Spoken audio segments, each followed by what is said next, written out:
신앙의 순수성을 사수하라는 제목으로 오늘 느헤미야 강해의 마지막 설교를 하도록 하겠습니다. 저는 40대 때 한 10여 년 동안은 필리핀 선교를 꾸준히 나갔습니다. 저는 한 40년 가까이 목회를 하면서 제가 가지고 있는 지조 한 가지가 뭐냐면, 성도들에게 선교한다고 나가서 딴짓을 안 하겠다는 것이 저의 결심이었습니다. 어떤 분들은 선교한다고 나가서 관광하다 오신 분들이 있거든요. 그래서 저는 가능한 지금까지 성도들이 선교한다고 기도 부탁했으면 오제가 선교하고 오는 것이 옳다라고 생각했기 때문에 그랬습니다. 저는 필리핀도 가도 주로 오지에 많이 갔습니다. 민다나오 쪽에 주로 갔고요. 가서 봄에 한 번, 가을에 한 번, 두 번씩 갔으니까 약 한 30번 정도를 필리핀에 간 것 같습니다. 필리핀은 한 7,000개의 섬으로 이루어진 나라입니다. 그 중에 한 4,000개는 무인도고 한 3,000개 정도가 사람이 살고 있는 섬입니다. 76개의 부족으로 이루어져 있고, 그리고 주로 언어는 북쪽은 따갈로그, 남쪽은 비사야, 그리고 전국의 공통어는 따갈로그라고 그러는데 그렇게 언어를 두 가지를 쓰고 있고 영어가 잘 통하는 그런 나라입니다. 필리핀은 아름다운 섬나라이기도 하지만 참 다양한 부족이기 때문에 언어가 다양하고 문화가 다 다릅니다. 근데 재미있는 것은 그네들과 사귀다 보면 이런 말을 종종 합니다. 자기 조상 얘기를 하는데요, 우리 할아버지는 중국이고 우리 할머니는 일본이고요. 그리고 그래서 제가 조상들을 보면은 막 섞여 있어요. 막 피가 중국의 피, 일본 피, 홍콩 피, 대만 피, 뭐 필리핀 또 원부족 피, 막 섞여 있는 것을 자랑해요. 우리는 이렇게 많이 섞여 있다고. 그러니까 우리나라처럼 순수한 토종을 좋아하는 사람으로서는 뭐예요? 잡종이잖아요. 그러니까 우리는 별로 시원찮게 푸는 걸 자랑하고 있어. 그런데 그네들은 섞인 걸 많이 자랑을 해요. 근데 재미있는 것은 그렇게 막 섞여서 혈통을 이루다 보니까 그네들 속에는 정체성이 약해요. 그리고 국가관이 약해요. 그리고 다른 사람이 그 나라를 지배하고 점령하는 것에 대해서 그렇게 썩 기분 나빠하지 않아요. 스페인이라는 나라에 한 400년 동안 이렇게 식민지 통치 생활을 했거든요. 그것도 그냥 그런 거예요. 어떤 사람은 이렇게 말해요. 우리 살기 힘드니까 차라리 미국이 와서 우리를 지배해가지고 그냥 살면 좋겠다, 잘 살 수 있다는 거예요. 이런 말도 서슴지 않게 하고 있어요. 그런데 우리나라는 섞이는 걸 별로 안 좋아해요. 우리나라는 혈통을 잘 유지하고 싶어하는 민족이고 또 그런 걸 좋게 생각하는 나라죠. 그러다 보니까 우리나라 사람들은 누가 우리를 건드리거나 정체성, 주체성을 건드리면 발끈발끈하는 게 우리 민족이에요. 그래서 36년 동안 일본 사람들에게 식민지 생활한 게 우리나라 사람이라면, 정상인 사람은 다 기분 나빠하고 엄청 억울해하고 있어요. 그네들은 400년 이상을 그렇게 살아도 그렇게 뭐 우리처럼 아파하질 않아요. 왜? 섞여 있어요. 저는 오늘 여러분에게 신앙의 순수성에 대해서 좀 나누고 싶어요. 오늘 제가 말하는 것은 혹시라도 오해하지 않기를 미리서 말씀합니다. 저는 국제결혼을 반대하는 건 아니에요. 그러나 우리가 말하는 신앙의 정체성을 위해서라면 신앙에는 반드시 순수성이 있어야 될 줄로 믿습니다. 영적으로 섞이면 안 됩니다. 명문 가문들을 조사해 보면은 특별한 것은 그 명문 가문은 섞이지 않습니다. 가능한 그 명문의 대를 이어가려고 몸부림을 칩니다. 여러분 성경을 읽어보면은 마태복음부터 보면은 성경이 자주 등장해 있죠. 뭐예요? 낳고 쫙 낳고. 그래서 52대의 대물림을 쫙 써내 있어요. 뭘 말하는 거예요? 이 사람이 어떤 계보를 통해서 흘러왔는가에 대한 순수성을 증명하는 거예요. 성경에는 많은 부분이 기록되어 있어요. 족장에 무슨 이 족장, 창세기의 많은 부분은 족장, 족벌에 대해서 쭉 기록되어 있어요.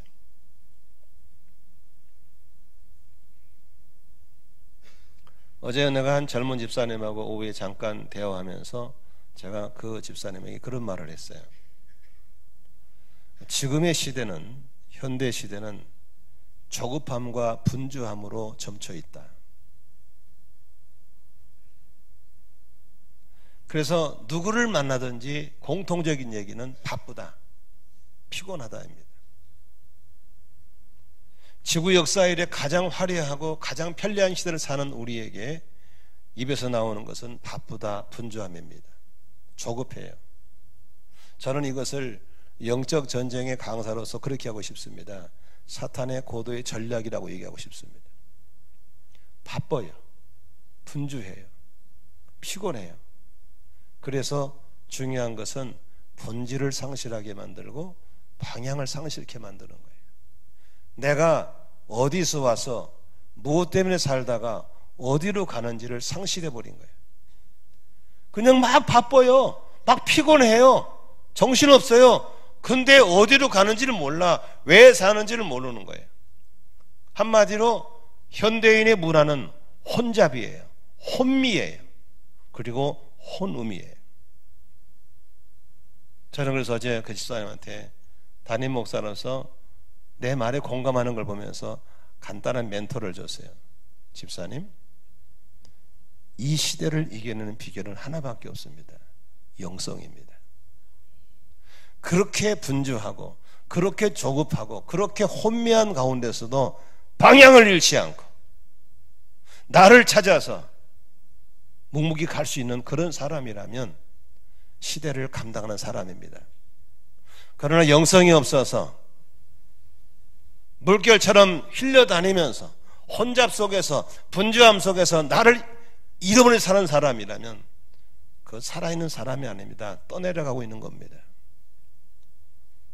나는 사랑하는 성도 여러분들이 좀 주님 주시는 말씀과 성령으로 충만한 가운데 시대를 분별하고 시대를 감당하는 영성을 가지게 되시기를 주님의 이름으로 축복합니다.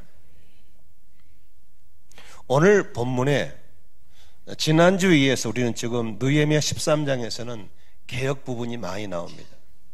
기독교는 개신교라고 그랬잖아요. 성경을 벗어난 건 바꿔야 되는 겁니다. 시대를 따라가는 것이 아니고 성경대로 돌아와야 되는 겁니다. 그것이 바로 개혁인 줄로 믿습니다. 건축하신 분은 집을 지을 때 다림줄을 중심으로 짓는 것이지 자기의 경험과 풍조를 따라가지 않습니다. 우리의 신앙생활은 성경대로입니다. 어른이 그렇다면 그런 줄 알고 어른이 아니라면 아닌 줄 알고 성경대로 가는 것이 우리가 가야 할 길인 걸 믿으시기 바랍니다. 오늘 느헤미야가 예루살렘 성벽을 증복해놓고 증축해놓고 성전을 완성시켜 다 세팅해놓고 이제 본인은 바벨론의 왕을 섬기러 갔어요. 12년 만에 와보니까 그 원칙과 너무 많이 벗어져 있는 거예요. 그것이 지난주에 했던 것처럼 11조가 무너져 버렸고 안식일은 무너져 버렸고 하나님의 성전 안에 하나님의 원수인 도비아가 떡 들어 살고 있고 이 난리를 친 걸 보고 다시 뒤엎고 도비아를 내쫓고 11조를 회복하고 안식일을 회복하고 제사장 직분을 회복하고 개혁하고 있는 부분을 보였습니다. 아멘. 오늘은 마지막 개혁이 어떤 부분이냐면 바로 순수성을 회복하는 겁니다. 여러분 순수성을 회복하기를 원하시면 아멘 하십시다. 그것은 바로 결혼에서부터 출발합니다. 오늘 한번 23절 본문을 같이 읽어보시면 좋겠습니다. 같이 읽습니다. 시작.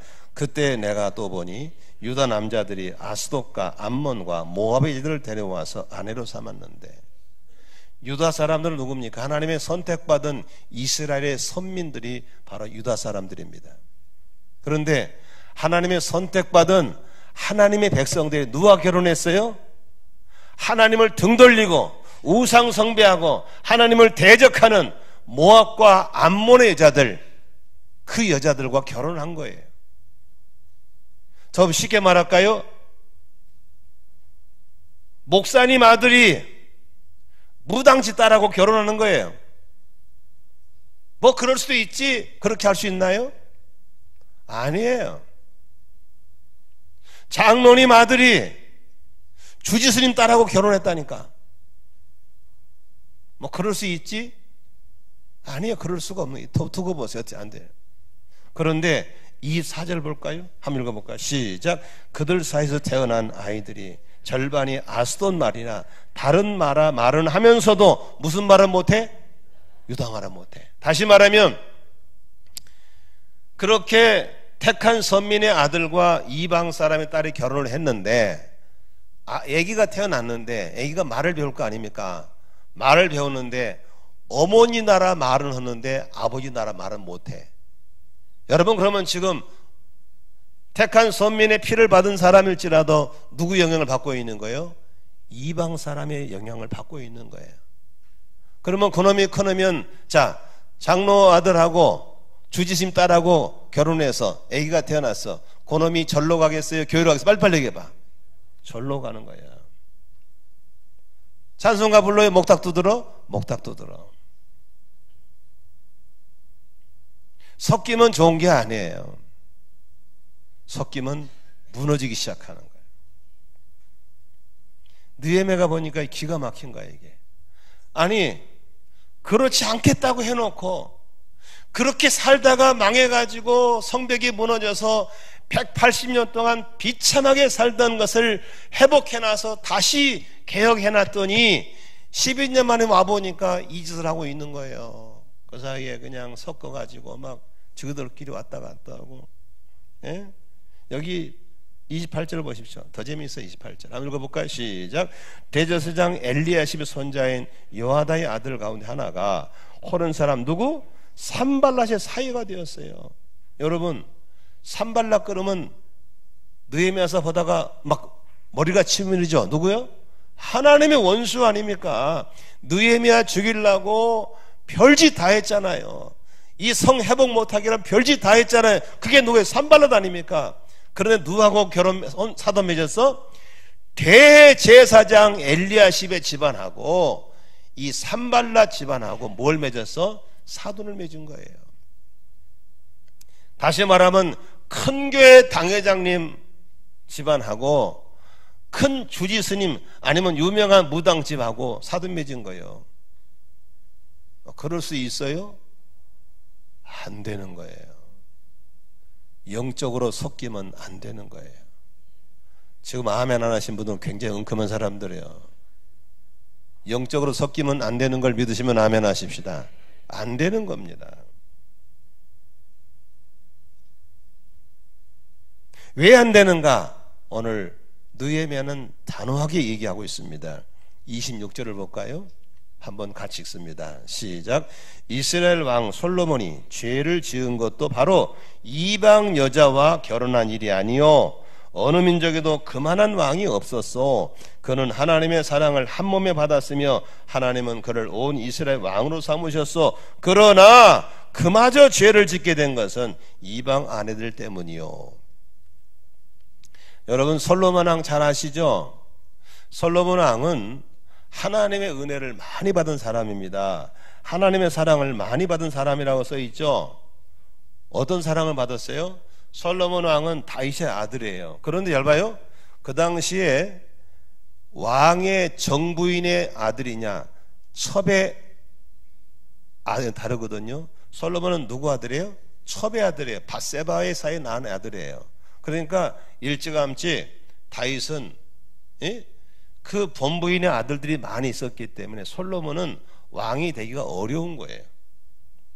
그런데도 아무튼 하나님이 특별한 은혜를 주셔서 신분이 그렇지만 아버지 혈통을 이어받던 것 때문에 왕이 되었어요. 어린 나이에. 그러다가 솔로몬이 믿음이 좋아가지고 하나님 앞에 왕이 되자마자 지혜를 구한다고 일천번제를 드리잖아요. 하나님께서 감동을 잡수시잖아요. 그래서 그에게 뭘 줘요? 놀라운 지혜를 주시죠. 지혜만 주셨나요? 구하지도 아니한, 하나님 너무 감동받으셔가지고 전무후무한 부귀영화까지 주는 거예요. 아멘이시죠? 그래서 역사 이래 솔로몬만한 지혜로운 사람이 없었고 솔로몬만한 부귀영화를 누린 사람이 없었어요. 엄청난 부위, 엄청난 지혜를 가지고 아버지가 닦아놓은 천하통일을 통치하는 대단한 사람이 솔로몬 왕인 줄로 믿습니다. 그러면 그렇게 아름답게 시작했으면 앞모습도 아름다우면 떠나는 뒷모습도 아름다워야 되잖아요. 그런데 솔로몬의 떠나는 뒷모습은 너무 추했어요. 얼마나 죄를 많이 지었는지 몰라요. 하나님 몇 번 쓸어버리려고 그래요. 그러면서는 말이 차마 너를 쓸지 못하는 이유는 네 아버지 다윗 때문이라고 말씀하세요. 그러나 결국은 솔로몬이 자식을 키워서 르호보암한테 왕을 물려줬는데 르호보암이 왕을 맡자마자 나라가 쪼개져 버려요. 다시 말하면 그 이스라엘이 분열되는 것은 이미 솔로몬 때 잘못이 밀려와서 그때 깨져버린 거예요. 여러분, 왜 솔로몬이 이렇게 비참하게 되는지 아세요? 오늘 본문의 이유를 얘기하고 있잖아요. 다시 26절을 보세요. 솔로몬이 죄를 지은 것도 뭐 때문이요? 이방 여자와 결혼한 일 때문이요. 끝부분에 그마저 죄를 짓게 된 것은 뭐 때문이요? 이방 아내들 때문이요 라고 써 있습니다. 여러분, 솔로몬이 왜 이방 여자와 결혼한 줄 아세요? 솔로몬이 말이죠, 이게 사람이 재물을 갖고 나면 부귀영화를 줬으면 그걸로 족하고 쓰다 죽으면 될 거 아니요. 돈은 아무리 많이 가지도 만족이 없어요. 더 갖고 싶은 거예요. 그래서 이분이 무역업을 시작해요. 무역을 시작하는데 이 나라 저 나라 무역을 하는데 물건을 사고 팔려다 보니까 뭐가 필요하냐면 그 나라와 좋은 관계를 맺고 싶은 거예요. 그게 뭐냐면 바로 그 나라 여자와 결혼하는 거예요. 그래서 솔로몬이 에스라인, 피부 좋고 잘생기면 막 불러들이는 거예요. 그래서 여러 나라의 사람과 관계를 맺으면서 이방 여자와 결혼이 시작돼요. 그래서 열왕기상 11장 3절에 보면은 이렇게 써 있어요. 그는 자그마치 700명의 후궁과 300명의 첩을 두었는데, 따라합시다. 그 아내들이 그의 마음을 사로잡았다. 솔로몬의 부인이 1000명이에요. 1000명이 하나같이 솔로몬의 마음을 사로잡아 버린 거예요. 여기 남자분들 잘 보세요. 여자가 눈을 눈치면 꼼짝 못합니다. 이겨낼 재간이 없어요. 저도 우리 홍사모님 한마디 꼼짝 못합니다. 그러니 그 나라의 절세 미인이 와서, 그것도 야들야들한 젊은 색시들이 와서 왕을 꼬시기 시작하면 다 넘어가는 거예요. 그런데 여러분, 그 이방 여자가 결혼할 때 올 때 몸만 오나요? 첩을 데리고 와요. 첩만 오나요? 자기들의 신앙, 자신들의 문화를 가지고 오는 거예요. 그러면 하나님의 영광을 위한 예루살렘 성 안에 뭐가 있어요? 1000개의 부인집이 있는 거예요. 그러면 집집마다 뭐가 있겠어요? 뒷뜰에 그들이 섬기는 우상단지, 신전단지를 다 갖다 놓는 거예요. 다시 말하면 하나님의 영광을 위한 예루살렘이 이방 사람과 결혼하면서 하나님의 치욕스러운 우상단지로 다 바뀌어버린 거예요. 그래서 하나님이 진노하고, 그래서 솔로몬이 뒤끝이 다 무너져 버린 거예요. 또 하나 예를 들까요?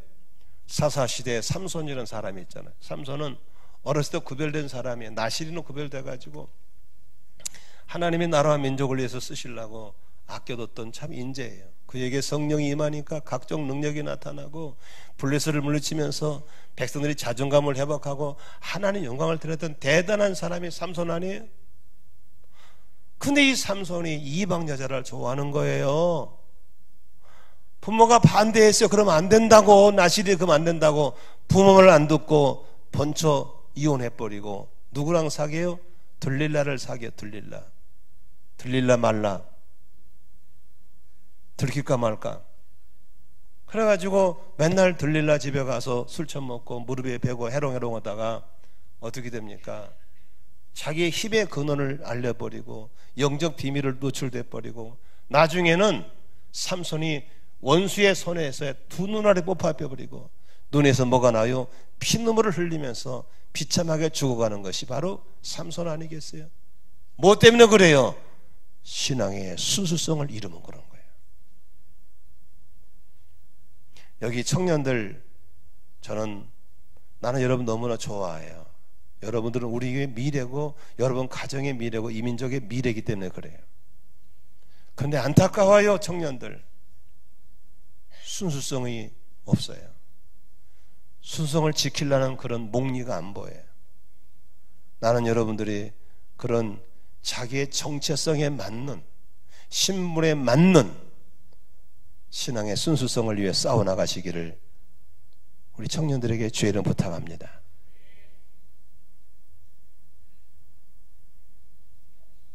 그러면 오늘 느헤미야는 이 신앙의 순수성을 어떻게 탄호하게 나가는가, 느헤미야의 뜨거운 심정을 좀 만나보자고요. 한번 25절 보세요. 같이 한번 읽어볼까요? 큰 소리 있습니다. 시작. 나는 그 아버지들을 나무라고 저주받을 것이라고 하면서 야단을 치고 그들 가운데 몇몇을 때리기도 하였으며 머리털까지 뽑기도 하였다. 그런 다음에 하나님을 두고서 맹세하게 하였다. 당신들은 당신들의 딸들을 이방 사람의 아들에게 주지 마시오. 당신들과 당신들의 아들들로 이방 사람의 딸을 아내로 데려와서는 안 돼요.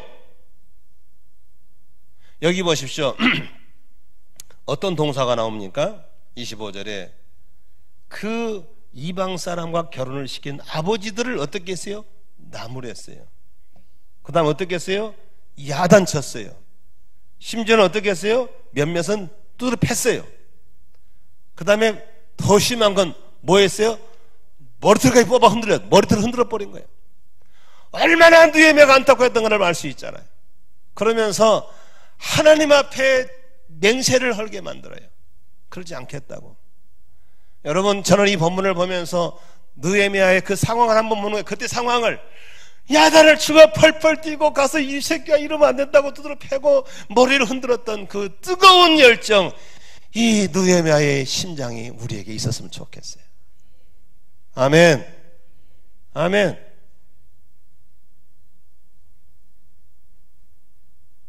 그런데 여기 보세요. 여기 보면 무슨 말이냐면 하나님을 두고서 맹세했다 그러잖아요. 에? 근데 맹세는 무서운 거거든요. 근데 이분들이 여기 맹세 처음 한 게 아니에요. 한번 앞으로 넘겨보세요. 10장, 느헤미야 10장을 찾아보실래요? 10장에 보면요, 이 처음 한 게 아니에요. 어? 느헤미야가 이게 처음 한 게 아니더라고. 10장 29절 보면요, 하반절에 이런 말씀이 있어요. 그것을 어기면 저주를 받아도 좋다고 다음과 같이 맹세하였다. 30절 시작. 우리는 딸을 이 땅의 백성과 결혼시키지 않는다. 우리는 아들을 그들의 딸과 결혼시키지 않는다 라고 저주를 걸고 맹세하지 않았어요? 했어요. 근데 지금 느헤미야가 몇 년 만에 돌아왔어요? 12년 만에 와보니까 이렇게 섞어가지고 아들 낳고 살고 있는 거예요. 여러분, 내가 왜 이걸 얘기하냐면 그렇게 저주를 걸고도 맹세해도 이렇게 하고 있다고 말이야. 그것도 누가? 대제사장이, 제사장이, 관원들이, 이 한마디로 중직자들이 이렇게 하고 있다는 겁니다. 그만큼 신앙의 순수성을 지키는 것은 만만치 않다는 사실을 꼭 기억하시길 바랍니다. 아멘. 지금은 고인이 되신 분인데 저에게 중직자 중에 한 분이 그런 분이 있었어요. 친정은 집안에 아주 전통 기반 집안이고 중직자 집안이에요. 그런데 회사에서 눈이 맞아가지고 첩첩이 제사를 지내는 그런 불신 가정의 남편과 결혼했어요. 여러분, 친정 어머니가 어떻게 했겠어요? 말렸을까, 밀어줬을까? 그냥 말렸을까, 심하게 말렸을까? 엄청 심하게 말렸대요. 너희는 호적을 파버린다고. 그래도 자식이 일 부모 있어 없어요? 없어요. 그래서 부모 무릅쓰고 결혼했어요. 그러면 대개 남자들의 속임수가 있어요. 자매들 잘 들으세요. 너 시집 오면 교회 나갈게. 그건 빨간 거짓말, 완전히 빨간 거짓말입니다. 100% 거짓말입니다. 그렇게 하던 남자가 딱 결혼식 하거나 애 생기고 나니까 바로 교회를 떠나버립니다. 그때부터 이제 그 어머니의 말렸던 간곡함이 생각나는 겁니다. 중직자 딸이 한 번도 제사 한 번은 안 드려봤는데 집에 가서 막 겹겹이 제사 지내야 되고, 장손집이니까 맨날 우상철 음식해야 돼, 향불 피워야 돼, 절해야 되지. 미치겠는 거야. 내 자식을 보고 싶은데 장손집에 장손이니까 첩집에 가서 우상에 절하게 만들지. 미쳐버린 거야. 남편은 교회 안 나오지, 못 가게 만들지, 신앙을 지켜야 되지. 그렇게 세월을 수십 년을 보내는 거예요. 그래서 그분이 나보고 하는 말이 있어요. 나는 우리 어머니한테 불신자 전도도 해야지, 나는 이 집에 가 전도할 거니 나를 보내달라고 그랬다는 거예요. 수십 년이 지나도 아직도 내 남편을 전도 못했는데, 내가 우리 어머니 말 듣고 기다렸다가 믿음 좋은 사람끼리 만나 결혼해서 전도했더라면 지금 내가 엄청난 사람을 전도했을 거라고 말해요. 결국은 시댁 가정에 복음화를 이루지 못한 채 하나님의 부르심을 받고 갔어요. 그가 떠나면서도 하는 말, 우리 어머니의 말을 들었더라면, 우리 친정 엄마의 말을 들었더라면 그걸 몇 차례 반복하고 가는 거예요.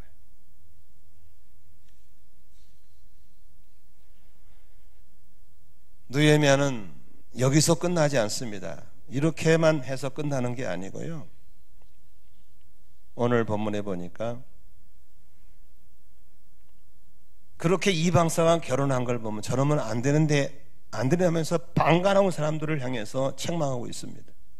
27절 한번 보겠습니다. 27절 같이 읽습니다. 시작. 이제 당신들이 이방 여자들을 아내로 데려와서 이렇게 큰 잘못을 저지르며 하나님을 거역하고 있는데 우리 어찌 보고만 있을 수 있어? 어찌 보고만 있을 수 있어? 하면서 28절에 누구를 말합니까? 대제사장과 산발락과 사돈 맺은 걸 얘기하면서, 여기 보세요. 내 앞에서 뭣도 못하게, 얼씬도 못하게, 단호하게. 여러분, 이런 신앙의 순성을 지키려면 단호해야 될 줄로 믿습니다. 단호해야 됩니다.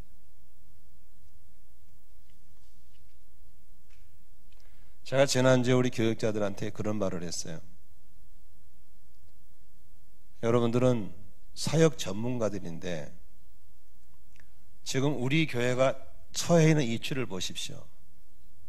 문 딱 열면 바로 무당이 있습니다. 옆으로 50m 가면 무당이 하나, 둘, 셋, 5개가 쫙 있습니다. 바로 뒤에 50만 뒤에 불교 백화점이 있습니다. 우리 교회 반경 100m, 200m 사이에 무당이 20군데가 포진하고 있습니다. 잘 들으세요? 그러면 저 어둠들이 매일 기도하고 매일 무당짓을 하고 절을 하면서 우리의 영적인 영향을 주겠소? 아니면 우리가 그들의 영적인 영향을 주겠소? 물어봤어.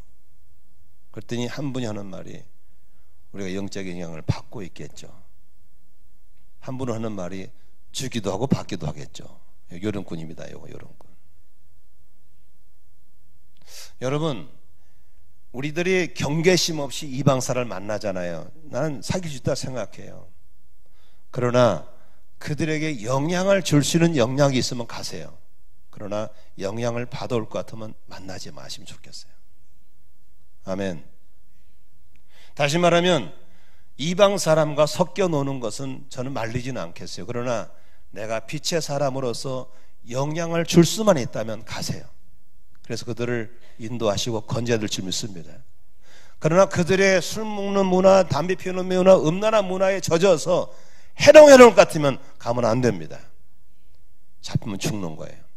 그런 내가 지금 봐서 그런 정도의 영역을 가진 사람이 별로 없어요. 다시 말하면 가면 죽어요. 그런데 아무도 경계심이 없어요. 그냥 만나고 이건 살았다나 끝이 뻔한 사람들이에요. 신앙의 순수성을 위한 결단과 경계가 필요한 걸 믿으시기를 바랍니다. 그렇다면 느헤미야는 어떻게 하고 있습니까? 단호한 조치와 함께 29절 읽겠습니다. 시작. 나의 하나님 그들을 잊지 마십시오. 그들은 제사장직을 더럽히고 제사장과 레위 사람의 언약을 저버린 자들입니다. 하나님께 직구하는 걸 볼 수 있습니다. 이건 하나님을 찾는 이유는 이 문제는 하나님이 개입해 주셔야 됩니다. 여러분 기도를 왜 합니까? 하나님이 개입하라고 기도하는 거예요. 기도를 통해서 하나님 일하신 걸 믿으시면 아멘 하십시다. 이 문제는 하나님이 알아야 됩니다. 제사장이, 주의 종이, 중직자들이 이렇게 이방 사람과 어울려 다니고 있습니다. 이렇게 혼사를 맺고 있습니다. 그러니 이 나라가 앞으로 어떻게 되겠습니까를 알려드리는 겁니다. 나는 여러분들이 신앙의 순수성을 유지하기 위해서 기도하시기를 바랍니다. 하나님 섞이지 않게 하여 주시옵소서. 섞이지 않게 하여 주시옵소서. 그리고 단호하게 하여 주시옵소서. 경계심을 갖게 하여 주시옵소서. 그리고 느헤미야처럼 뜨거운 심장을 갖게 하여 주시옵소서. 우리가 기도해야 될 줄로 믿습니다. 30절입니다. 느헤미야는 어떻게 하고 있습니까? 같이 읽습니다. 시작. 나는 제사장들과 레위 사람들에게 묻은 이방 사람의 부정을 모두 쉽게 한 뒤에 임무를 맡겨 저마다 맡은 일을 하게 하였다. 다시 말하면 그들의 이방 문화에 묻어있는 걸 다 씻긴 다음에 다시 사역을 맡겠다고 하는 겁니다. 여러분 몇 년 전에 사스가 와서 한번 쓸었죠. 메르스가 한번 쓸었죠. 그 다음에 AI 닭병을 쓸었죠. 그럴 때 어떻게 했어요? 막 손 씻고 난리가 났죠. 혹시 묻어올까 봐 경계했잖아요. 이방 문화를 접할 때 우리는 그만큼 경계하고 늘 씻고 거룩함을 유지해야 될 줄로 믿습니다. 그런데 매스메디아를 통해 너무 깊숙이 들어와 버렸어요. 너무 깊숙이 세상의 음란 문화 타락을 타보는 거예요. 여러분 이 포르노 보는 게 뭐 죄냐고 그러죠.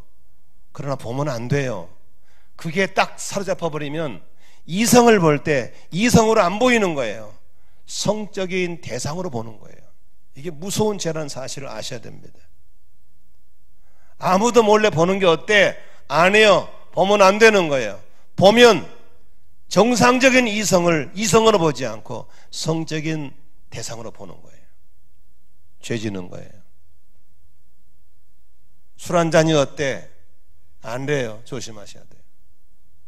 우리는 묻어온 것을 씻어내고 털어내는 작업이 끊임없이 있어야 될 줄로 믿습니다. 제가 월피동서 목회할 때 말이죠, 30대 젊은 주부들을 한 그룹을 성경을 지도한 적이 있었어요.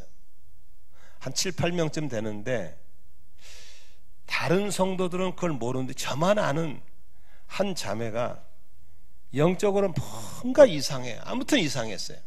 근데 뭐 다른 분들은 킥킥거고 뭐 모르고 넘어갔어요. 제가 한번 그 자리를 불렀어요. 자매님 죄송합니다만 자매님 내가 뭔가 이상해서 묻는데 솔직히 말해서 우리에게 오시기 전에 어디 다녔어요? 물어봤어요. 정확했어요. 선부동에 약간 맛이 간 데서 3주 동안 교육을 받고 온 사람이더만요. 여러분 영적인 칼라는 성령을 통해 분별할 수 있어야 될 줄로 믿습니다. 뭔가 이상했어요. 아무튼 뭔가 이렇게 혼탁한 시대에 이 교회 저 교회 막 돌아다니는 거 저는 좋아하지 않습니다. 우리 교회가 수평이동 안 받은 게 아닙니다. 왜 교회가 안 받겠어요? 받아야죠. 그러나 저는 아무나 받지 않습니다. 왜? 나는 우리 성도들을 보호해야 할 책임이 있기 때문에 그렇습니다. 한 번은 어떤 그 큰 교회 권사님 부부가 우리 교회 왔어요. 상담을 왔어요. 등록 50대예요. 그래서 우리 교회 1년을 다녔대요. 받겠다고. 근데 조건이 있다고. 첫째, 계급장을 떼십시오. 권사 직분을 저는 인정하지 않습니다. 두 번째, 우리 교회에서는 기본 훈련 과정을 마치고 반드시 목장 모임 가셔야 됩니다. 고민해야겠다고 하더니 아직까지 고민 중이가 안 왔어요. 아무나 받지 않습니다. 왜냐하면 우리 성도들의 순수성을 저는 지켜주고 싶어서 그렇습니다. 믿으시면 아멘 하십시다. 말씀을 정리하도록 하겠습니다. 신앙의 순수함을 지키는 게 왜 중요한가? 바로 그걸 통해서 영적인 흐름이 들어오고 혼탁하게 만들고 혼음하게 만들어서 우리는 죽게 만드는 겁니다. 무너지게 만드는 겁니다. 솔로몬이 무너졌고 삼손이 무너졌고 수많은 사람들이 이방인을 경계하지 못할 때 다 무너졌습니다. 솔로몬을 통해서 교훈 얻게 되시기를 바랍니다. 삼손을 통해 교훈 얻기를 바랍니다. 느헤미야의 뜨거운 열정을 가지고 순수함을 회복하겠다는 그 뜨거운 개혁적인 마음이 있기를 주님의 이름으로 축원합니다. 나는 이방 사람들에게 영향을 주고 있습니까? 영향을 받고 있는가를 점검하시기를 바랍니다. 우리 교회는 끊임없이 성경대로를 목표로 하고 있습니다. 저는 제 시대의 교회 부흥을 기대하지 않습니다.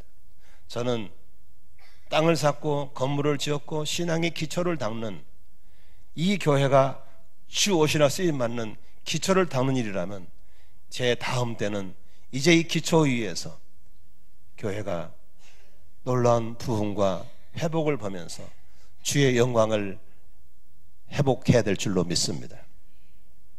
우리는 성경대로 가야 합니다. 그것만 하나님이 책임질 줄로 믿습니다. 따라합시다. 어른이 그렇다면 그런 줄 알고 아니라면 아닌 줄 알고 그것이 성경대로입니다. 우리는 신앙의 다름질 앞에 서야 됩니다. 그리고 언제나 자신을 지키고 가정을 지키고 자녀를 지키고 여러분의 믿음의 명문 가문을 이어갈 수 있기를 주의 이름으로 축원합니다. 성경 하나 읽어드리고 마치겠습니다.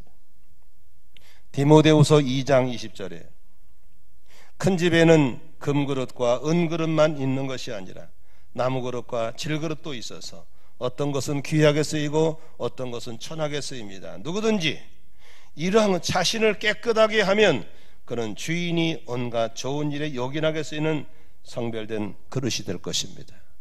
하나님은 금그릇이라 쓰는 게 아닙니다. 깨끗한 그릇 쓰실 줄로 믿습니다. 여러분들의 가정이 신앙의 순수함 회복되기를 바라고 우리 교회가 신앙의 순수함을 회복되기를 바라고 그리고 이방인을 경계할 이유는 삼손처럼 무너질까 봐 솔로몬처럼 무너질까 봐 경계하는 것입니다. 오늘도 깨어서 신앙의 순수함을 회복하고 유지하시기를 바라고 느헤미야서는 마치지만 14장 15장 계속 써야 할 이유는 우리의 신앙의 개혁은 주오신 날까지 계속돼야 될 줄로 믿습니다.